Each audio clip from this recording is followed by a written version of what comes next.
빛이 나여서 어둡게 되어도 할 수만 있는 대로 힘써 일하라. 아멘. 오늘도 살아 역사하시는 하늘에 계신 우리 아버지 하나님, 어려운 상황 속에서 변함없이 우리의 생명과 영혼을 품어 지켜주고 계심을 감사드립니다. 장기간 지속되는 코로나 사태로 인해 우리의 일상이 엄청난 타격을 입고 수많은 변화가 일어나면서 우리의 신앙생활과 예배에도 심각한 변화가 야기되고 있습니다. 세상과 부대끼며 사는 동안 우리의 육신과 영혼에 덕지덕지 들러붙은 온갖 추악한 죄악의 모습들을 털어내고 씻고 닦고 아침 식사도 걸러가며 분주하게 준비하고 시간 맞춰 예배에 참석하며 적어도 주일 하루만이라도 거룩한 성도의 모습을 보이려고 애쓰던 최소한의 노력조차도 점점 나태해져서 적당히 늦잠도 자고 눈 비비고 일어나 시간이 늦거나 말거나 대충 편안히 앉아 TV 시청하듯 핸드폰 켜놓고 구경꾼이 되어 아무 긴장감도 없이 온라인 예배를 구경하고는 예배에 참석했다고 치부하며 돌아눕는 바리새인 같은 모습으로 변질되어 가는 것을 대수롭지 않게 여기며 타성에 젖어가는 우리들을 용서하여 주옵소서. 어리석고 게으른 우리를 불쌍히 보시고 긍휼을 베푸사 하루속히 예배가 정상화되고 성도들이 초심을 회복하여 전심으로 기도하고 온몸으로 찬양하는 예배 속에서 은혜의 기쁨을 누릴 수 있도록 인도하여 주시기를 간절히 기도합니다.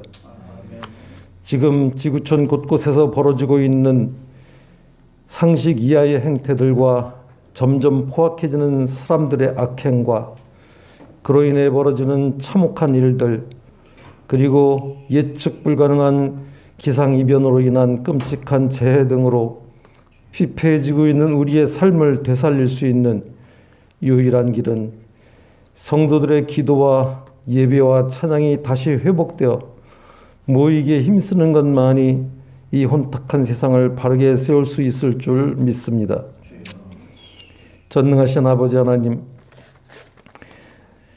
우리 인류의 죄악으로 인해 독생자 예수 그리스도를 이 땅에 보내시어 우리를 구원하셨던 그 크신 사랑과 은혜로 다시 한번 이 위기의 인류를 속량해 주시기를 간절히 바라고 원하옵나이다. 은밀한 곳에서 주님 앞에 무릎 꿇고 기도하는 아직 남아있는 진정한 주님의 자녀들의 기도를 들어주사 고통받는 민초들을 구원하시고 긍휼과 은혜를 베풀어 주옵소서. 지금 되어지고 있는 모든 일들이 주님의 계획과 섭리임을 깨닫고 인정하며 주님 앞에 엎드리고 순종하게 하시어 겸손히 주를 섬기는 우리 모두가 되게 인도하여 주옵소서. 특별히 이번에 우리 함께하는 교회에 항전직으로 임직받은 귀한 성도들이 더욱 주님 앞에 낮아지고 엎드려 기도하며 순종하는 믿음의 본을 보이며 주님을 기쁘시게 해드리고 교회와 세상에 유익한 일꾼들이 되게 이끌어 주시기를 간절히 기도합니다. 이제 얼마 남지 않은 대선을 앞두고 지금 정치판에서 벌어지고 있는 볼썽사나운 정치인들의 행태로 인해 국민들은 더욱 힘겹고 피곤합니다. 모쪼록 이 나라 정치 지도자들과 고위 공직자들 그리고 사회 지도층 인사들이 하나님을 경외하고 국민을 두려워하며 권모술수와 음모, 네거티브, 마타도 때문에 분열과 대립으로 얼룩진 정치판이 정직하고 정의롭게 변화될 수 있도록 주님의 권능으로 다스려 주시어 모두가 땀 흘린 만큼 정당히 대우를 받으며 삶이 고단하지 않고 서로 배려하며 평안하게 살아가는 여유로운 삶을 누리는 대한민국이 되도록 지켜주시고 이끌어주시기를 간절히 기도합니다. 오늘도 주님 앞에 예배드리는 모든 교회의 성도들을 복주시고 거룩하게 하시어 세우신 주의 종도를 통해서 우리에게 주시는 주님의 명령을 마음에 새기고 권능을 덧입어 말씀대로 행하는 성도들이 되어 이 어려운 세태를 극복하고 이겨나가는 한 주간이 되게 도와주시기를 간구합니다. 오늘 우리의 예배를 받으시고 주관하시는 예수님의 이름으로 감사하며 기도드립니다. 아멘.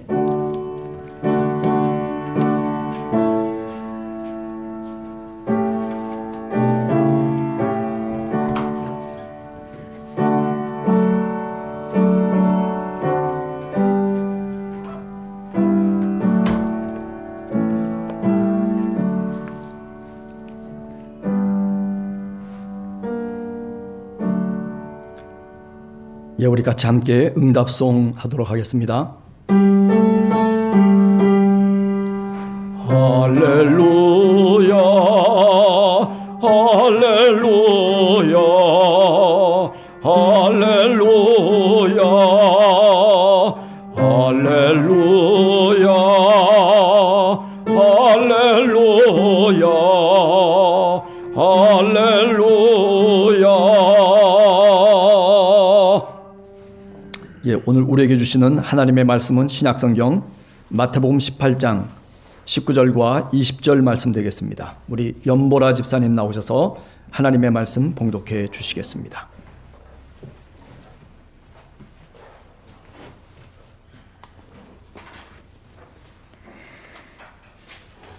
진실로 다시 너희에게 이르노니 너희 중에 두 사람이 땅에서 합심하여 무엇이든지 구하면 하늘에 계신 내 아버지께서 그들을 위하여 이루게 하시리라.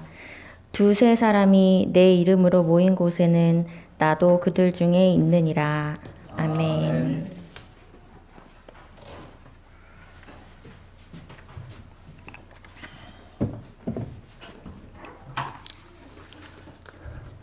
예, 우리가 마태복음을 읽으면은 오늘 읽은 이 본문이 사실은 다른 복음서에서는 이야기되지 않은 마태복음만 있는 그런 본문입니다.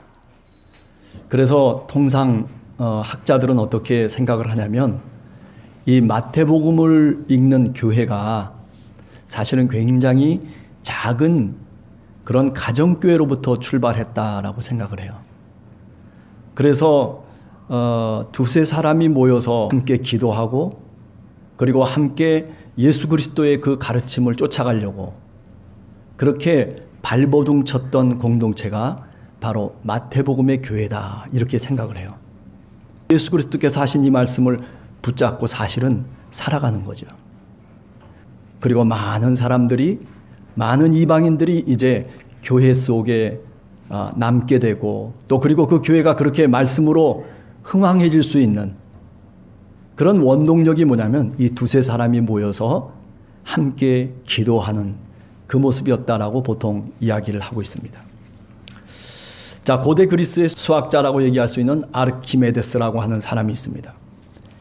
그 아르키메데스가 어떤 이야기를 했냐면 움직이지 않는 한 점만 나에게 준다면 그렇다면 그 점을 받침대로 삼아서 지뢰대로 내가 지구를 들어 올리겠다. 그렇게까지 호언장담을 했습니다. 이런 이야기가 이제 후일에 움직일 수 없는 확실한 지식의 기초라든지 아니면 모든 것을 떠받치는 근본적인 토대를 이야기할 때 보통 뭐라고 얘기하냐면 아르키메데스의 점이다. 이렇게 말을 합니다. 사실 우리가 인생을 살아가면서 이런 한 점을 만나기가 힘들죠.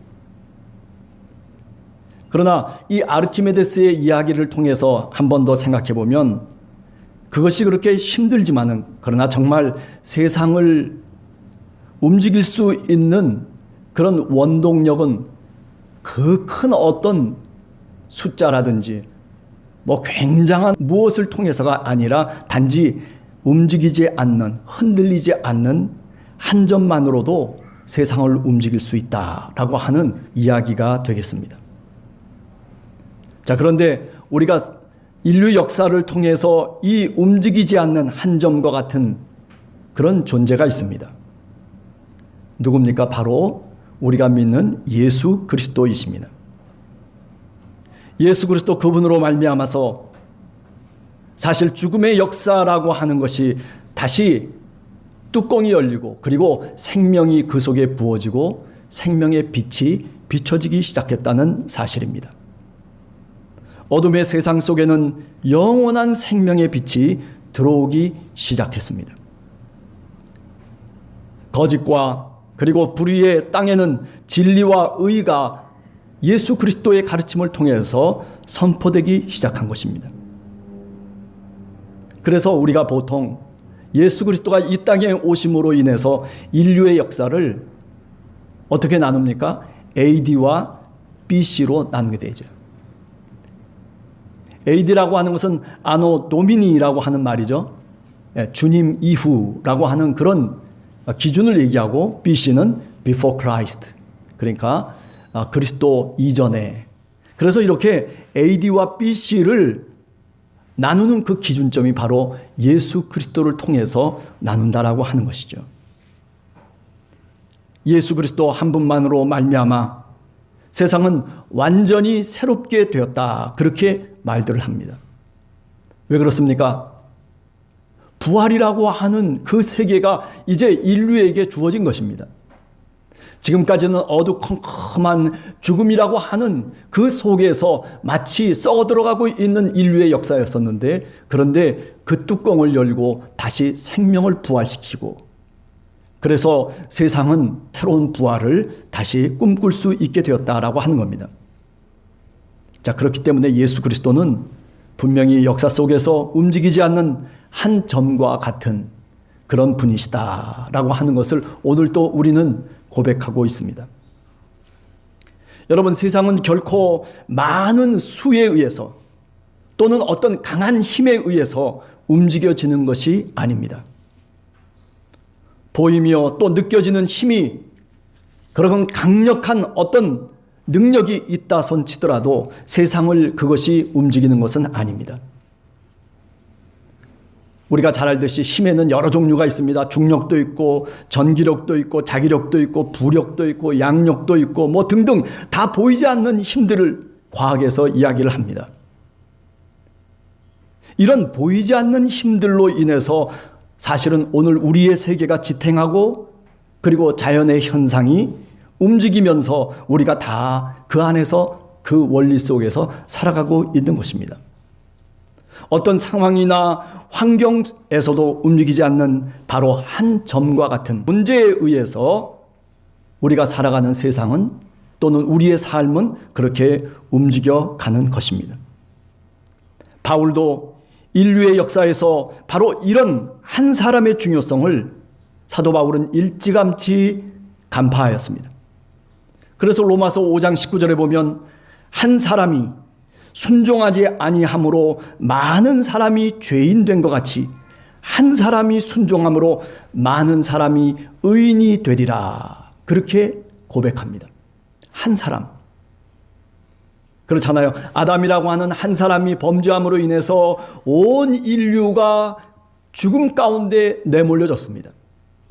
또 역시 예수 그리스도라고 하는 한 사람을 통해서 온 인류가 이제 구원의 빛과 그리고 구원의 길에 들어설 수 있게 되었다는 사실입니다. 한 사람 아담의 불순종으로 말미암아서 모든 인류가 죄악에 들어간 것과 같이 한 사람 예수 그리스도의 순종으로 말미암아 그 구원의 길을 들어갈 수 있게 되었다는 사실입니다. 이처럼 성경에는 한 사람의 중요성이 얼마나 절실한지를 우리들에게 누누이 말씀하고 있습니다. 여러분들 잘 아시는 것처럼 창세기에 보면 아브라함 한 사람의 믿음이 어땠습니까? 갈대아 우르 지방으로부터 저 하란으로 갔다가 다시 약속의 땅 가나안으로 왔을 때에 하나님께서 그에게 그 아브라함 한 사람에게 약속을 하십니다. 그 아브라함의 믿음 때문에 그의 자손들이 하늘의 별같이 그리고 바닷가의 모래같이 번성하게 되었고, 우리가 잘 알듯이 모세 한 사람의 기도가 하나님 앞에 범죄하고 있는 이스라엘을 살리기도 했던 것입니다. 또 뿐만 아닙니다. 구약 성경을 보면 다윗 바로 그 위대한 왕이라고 할 수 있는 그 한 사람이 하나님 앞에서 온전한 삶을 살기로 작정하고 그리고 그렇게 살려고 애를 썼기 때문에 그의 후손이 멸절되지 않고 이스라엘이 살아남았다라고 하는 것입니다. 심지어 에레미야 5장 1절에 보면 하나님께서는 이렇게 말씀을 하고 있습니다.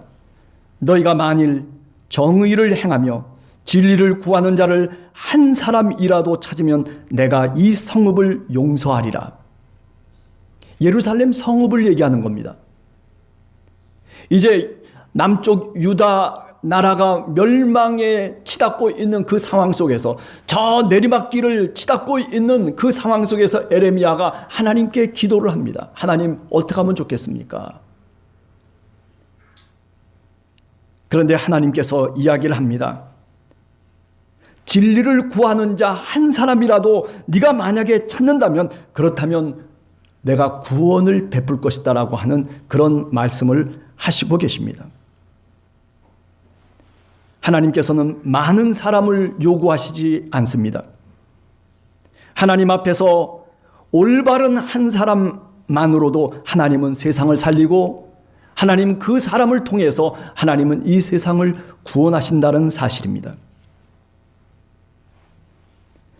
구약시대에 우리가 잘 아는 소돔과 고모라, 죄악이 너무 많아가지고 그래서 저 하늘로부터 불이 떨어져서 그 소돔과 고모라가 망했다라고 우리는 종종 이야기를 합니다. 그러나 생각해보면 유황불로 그 소돔과 고모라가 망한 이유는 그들의 죄악이 오늘보다 많아서가 아닙니다. 오늘보다도 우리가 살아가는 이 시대보다도 더 죄악이 많아서 그들이 그렇게 멸망당한 것이 아니라 사실은 하나님이 찾으시는 의인 10명이 없었기 때문입니다. 18세기 영국에서 노예 무역 폐지 운동을 주도하고 그리고 역사상 영국 정치인들이 가장 닮고 싶은 롤 모델 중에 한 사람이 바로 윌리엄 윌버포스입니다. 이 윌리엄 윌버포스는 24살 때에 잉글랜드 요크셔 지구의 하원 의원으로 당선이 됩니다. 그리고 얼마 지나지 않아서 예수 그리스도를 영접하고 그리고 그가 회심을 경험하게 됩니다. 그리고 그는 하나님 앞에서 내가 올바른 삶을 살겠다라고 그렇게 결심을 합니다. 당시 기독교애들도 당연시하고 있었던 그 노예제도, 지금의 우리 입장에서 보면 정말 말도 안 되는 제도임에도 불구하고 그 당시에는 교회도 그렇고 그리고 그 사회도 그렇고 그 노예 제도가 당연한 것처럼 생각했단 말이죠. 그런데 이 윌버포스라고 하는 이 젊은 청년이 예수 그리스도 그분을 영접하고 회심하고 난 다음에 이 노예 제도가 하나님 앞에서 정말 잘못된 제도라고 하는 것을 깨닫게 됩니다. 하나님의 뜻에 어긋난다는 것을 확신한 그는 대다수의 사람들이 반대하는 이 노예 제도의 반기를 들기 시작합니다. 이것은 하나님의 뜻에 절대 어긋나는 제도라고 하는 것을 알기 때문에 이 윌버포스는 생명을 내걸고 그리고 노예 제도를 반대하는 주장을 하기 시작합니다. 그런 운동을 벌이기 시작합니다. 기독교인들이 그를 핍박합니다. 그리고 정치 사회적으로 기득권을 갖고 있던 사람들이 그를 핍박하고 박해하고 그를 죽이려고 모의까지 합니다. 그러나 그 반대와 압력에도 불구하고 그는 하나님의 뜻이 바로 이것이라고 그렇게 분명하게 믿고 있었기 때문에 굴하지 않고 끝까지 헌신하고 끝까지 나아가서 결국 1807년에 영국에서는 노예 무역 금지 법안이 통과되게 됩니다. 여러분, 이처럼 하나님의 뜻을 알고 깨닫는 한 사람이 중요한 것입니다. 역사를 통해서 또는 우리가 구약의 성서 이야기들 또는 신약을 통해서 우리가 다시금 깨닫게 되는 것은 많은 사람을 하나님이 찾으시는 것이 아니라 정말 하나님의 마음에 흡족한 한 사람, 그 사람을 통해서 하나님이 역사하시고 그 사람을 통해서 하나님이 세상을 바꾸어 가시기를 원하신다는 사실입니다. 이런 한 사람이 세상의 겨자씨가 되는 겁니다. 그래서 우리가 마가복음 4장에 보면 겨자씨 한 알이 땅에 떨어져서 30배, 60배, 100배의 열매를 맺는다, 그렇게 말씀하고 있습니다. 이것은 단순하게 농사의 원리가 아닙니다. 하나님 나라라고 하는 것은 바로 이런 겨자씨 한 알 같은 그 한 사람을 통해서 하나님이 세상을 이루어 가시고 세상을 변형시키시고 다시 새롭게 만들어 가신다라고 하는 그런 의미를 지니고 있는 것입니다. 여러분, 우리는 움직이지 않는 한 점과 같은 하나님의 아들 예수 그리스도를 믿는 성도들입니다. 예수 그리스도를 마음에 믿고 그리고 영접하고 그리고 그 분을 우리의 주님이라고 고백하면서 살아가는 사람이라면 이처럼 움직이지 않는 한 점과 같은 예수 그리스도의 삶을 우리가 본받아서 살아가야 마땅합니다. 오늘 우리의 현실은 어지럽고 그리고 불투명하고 그리고 답답합니다. 우리가 뉴스를 통해서 매스컴을 통해서 우리가 접하는 그 많은 소식들 중에 우리의 마음속에 뭔가 시원함을 줄 수 있는 그런 소식들이 별로 없는 것 같습니다. 텔레비를 켜보면 늘 하던 얘기가 또 반복돼서 나옵니다. 어디 인터넷을 뒤져서 또 다른 소식이 있나 하고 뒤져보지만은 그러나 다른 소식이 우리 귀에 들리질 않습니다. 뭔가 평안이라고 하는 단어, 그리고 뭔가 평화라고 하는 단어, 그리고 뭔가 우리 마음속에 정말 참의라고 하는 그런 단어들이 우리 사회 속에 우리가 살아가는 생활의 삶의 자리 속에 없어진 지가 오래되었다, 그렇게 이야기할 수 있습니다. 그러니 우리의 삶이 늘 답답하기만 한 것입니다. 흔들리는 시계추처럼 세상 안에서 자신감 없이 그리고 어지럽게 신앙인으로 역시 우리도 살아가고 있습니다. 아니, 우리뿐만이 아니라 한국교회 역시 방향을 잃고 표류하고 있는 배와 같습니다. 그저 교회가 커지기만 하면은 그 다음에 세습을 하고 또 교회가 좀 크면은 부동산을 사고 이렇게 저렇게 자신의 어떤 능력과 그런 어떤 세력을 확장시키면서 그러면서 하나님의 나라가 아니라 복음의 흥왕함이 아니라 오히려 교회는 흥왕해지고 있는 것이죠. 우리가 사도행전을 보면 교회의 흥왕이 문제가 아니라 정말 하나님의 말씀과 복음이 흥왕해졌다라고 하는 그런 이야기들을 우리는 성경 속에서 찾아내게 됩니다. 하나님이 우리들에게 원하시는 것은 어떤 커다란 그리고 수많은 사람들을 하나님이 우리들에게 원하시는 것보다는 오히려 우리 한 사람이 오늘 이 자리에 예배를 드리고 있고 오늘 이 자리에서 주님의 말씀을 듣는 우리 한 사람이 주님의 사람이 되기를 원하고 있다는 것입니다. 오늘 또 흔들리며 요동하는 사회 속에서 그런 모습 속에서 오늘 또 살아가지만 그러나 우리가 꼭 알아야 할 것이 있습니다. 그것은 나 한 사람만이라도 하나님 앞에서 주님 앞에서 흔들리지 않는 한 점과 같은 바로 그런 삶을 우리가 살겠다라고 결심하는 것입니다. 내 옆을 보면 내가 그렇게 살아갈 수 없을 것 같지만은 그러나 주님의 십자가를 바라보면 주님이 걸어가셨던 그 길을 마음속에 묵상하며 하나님의 말씀에 순종하겠다라고 믿음으로 우리의 발걸음을 나서기만 하면 그러면 성령께서 우리를 도와주시고 하나님께서 우리에게 힘을 주시고 용기를 주셔서 그래서 움직이지 않고 흔들리지 않는 그런 아르키메데스의 점을 우리가 찾게 되는 것이죠. 그것이 바로 예수 그리스도이십니다.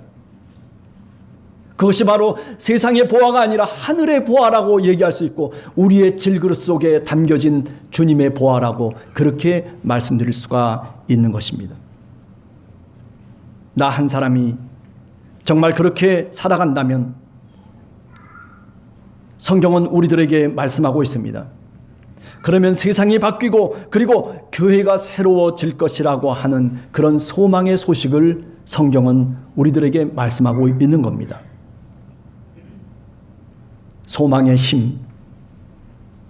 그래요. 어쩌면 우리가 살아가는 삶의 터전이, 삶의 자리가 절망하면 절망될수록 예수 그리스도를 통해서 우리 믿음의 사람들은 소망을 찾고, 그리고 흔들리지 않는 그 한 점을 우리가 붙잡고 세상을 변화시키고, 그리고 나와 내 이웃을 위해서 우리가 늘 기도하는 그런 함께하는 교회 성도들이 다 되어야 할 것입니다. 한 주간을 살아가시면서 그저 두세 사람이 모여서 기도해도 얼마든지 하나님께서 그 뜻을 이루어 주시고, 아니 어쩌면 신앙의 출발점은, 우리가 주님을 쫓아가는 출발점은 이렇게 두세 사람이 같이 함께 손을 붙잡고 있는 그곳으로부터 출발한다라고 하는 이런 마태복음의 말씀을 한번 가슴 깊이 새겨보면서, 지금까지 나는 너무 규모에만 신경을 썼던 것은 아닌가.